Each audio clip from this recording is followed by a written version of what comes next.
आज मैं अकेला लड़ रहा हूं इन लोगों से, एलजी से अकेला लड़ रहा हूं, बीजेपी वालों से अकेला लड़ रहा हूं, इन 7 सांसदों से अकेला लड़ रहा हूं, केंद्र सरकार से अकेला लड़ रहा हूं।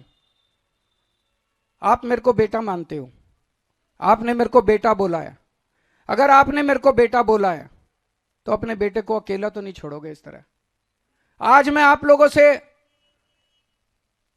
निवेदन कर रहा हूं, अपील कर रहा हूं कि अपने बेटे को मजबूत करो।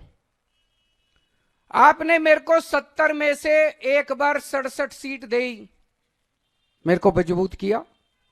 दूसरी बात, 70 में से 62 सीट दी, मेरे हाथ मजबूत किए विधानसभा के अंदर। मैं बड़ा शुक्रगुजार हूं। आज ये जो मैं इनसे लड़ पा रहा हूं थोड़ा बहुत, ये इसी वजह से लड़ पा रहा हूं। जो भी थोड़े बहुत काम कर पा रहा हूं इसी वजह से काम कर पा रहा हूं, क्योंकि आपने इतना भारी बहुमत दिया था। अगर आपने 70 में से 40 सीट दी होती, ये बीजेपी वाले सरकार तोड़ देते, गिरा देते, खरीद लेते, डरा देते मेरे एमएलए को। ये तो आपकी दुआ है, आपकी कृपा है, आपका आशीर्वाद है, आपका प्यार है कि आपने 70 में से 62 सीट दी। इसी तरह से जैसे आपने विधानसभा में मेरे हाथ मजबूत किए, अब संसद में मेरे हाथ मजबूत कर दो। संसद में मेरे को 7 एमपी दे दो, जो इंडिया गठबंधन के हैं 7 एमपी दे दो।